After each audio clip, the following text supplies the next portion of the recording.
Živijo tukaj Valentin. Danes bom govoril o zavestnem kapitalizmu. Kapitalizem, kot ga poznamo danes, vidimo, da ni uspel uresničiti nekih pričakovanj po temu, da bi ponudil enake možnosti za uspeh vsakemu posamezniku. Nekako bi lahko rekli, da ni bil zavesten, da ni imel zavesti oziroma zavedanja. Pred več desetletji so ekonomisti trdili, da je kapitalizem najboljša varianta nekega trgovanja, omogočanja enakovrednih pogojev za to, da vsak dela in doseže rezultate, ki si jih želi v življenju.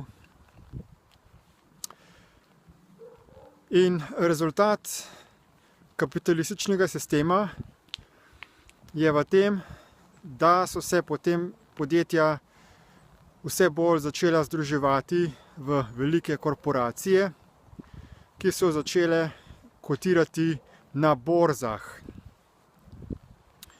Velika podjetja so v glavnem vse delniške družbe z mnogimi vlagatelji in investitorji pričakujejo od vloženega denarja čez čas dobiček.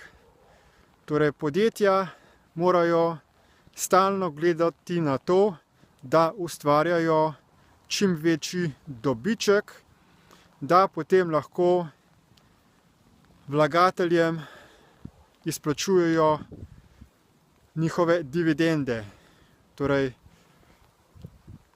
ta povračilo na vloženo investicijo. Edina naloga, ki jo imajo torej vse velike korporacije, je samo ustvarjanje dobička, višanje vrednosti delnic. In to se je pokazalo potem kot zelo škodljivo, ker se je ta dobiček koval na račun uničevanja narave in na račun trpljenja delavcev, ki so delali pod suženjskimi pogoji. Korporacije so iskale po celem svetu možnosti za čim bolj nizko cenovno delovno silo, za čim bolj cenejše surovine, ne glede na to, kaj so posledice takih dejanj. Samo da je bila čim nižja nabavna cena in čim višja prodajna cena in da se je na ta račun čim večji dobiček ustvarjal. No, sedaj pa prehajamo v dobo, ko vse več ljudi prepoznava škodljivost tega klasičnega prvinskega kapitalizma, ki nima vesti, ki nima zavedanja, ki nima zavesti, in ljudje ustvarjajo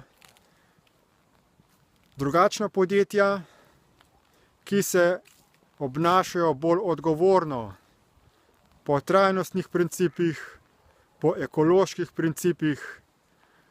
Tako imenovani zavestni kapitalizem se je začel. Lahko ga imenujemo tudi drugače, lahko se reče temu tudi socialni kapitalizem, odgovorni kapitalizem, kakorkoli. Skratka, vsi moramo prepoznati to dejstvo, da ne moremo gledati več samo na dobiček, ampak da je potrebno upoštevati tudi vse vmesne člene v proizvodnji nekega izdelka ali posledice neke storitve. In predvsem od nas, vseh, ki smo hkrati tudi končni potrošniki, na nas čaka sedaj naloga, da kupcem, da prodajalcem, da tistim, od katerih kupujemo stvari, da jim sporočamo naše želje, da svojo proizvodnjo, svoja podjetja čim bolj preoblikujejo na osnovi principa zavestnega kapitalizma. To lahko storimo na ta način, da ko neko stvar kupimo, da prodajalca vprašamo, kdo je ta izdelek naredil, od kod so surovine, ali so bili delavci pošteno plačani, ali izdelki vsebujejo kakšne poceni, ampak strupene snovi. Vse te stvari morajo postati pomembne, zato da potem podjetja postanejo čim bolj odgovorna, da višajo svojo zavest oziroma zavedanje in da se čim bolj preneha z povzročanjem trpljenja na tem svetu.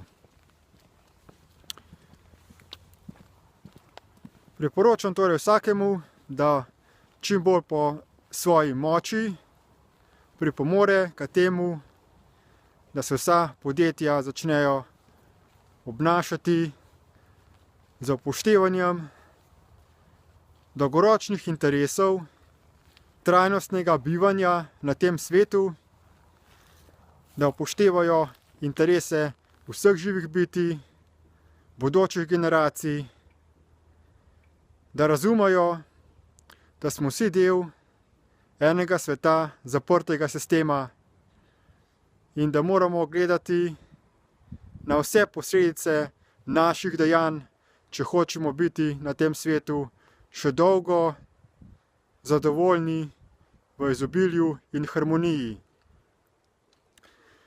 Glede tega vam tudi priporočam, da podprete politični program uvedbe zagotovljenega življenjskega dohodka, ki je podoben kot univerzalni temeljni dohodek, toda vključuje eno pomembno komponento in to je preobrazba proizvodnje, tako da se ne proizvajajo več stvari za kratko življenjsko dobo, da se čim bolj pokvarijo, da se čim več potrošnje spodbudi, ampak da se proizvajajo kvalitetni izdelki za dolgo življenjsko dobo, ker na ta način bomo prihranili energijo, naravne vire in količino dela. Povezave do teh rešitev pa najdete v opisu tega videoposnetka. Hvala za posluh in nasvidenje.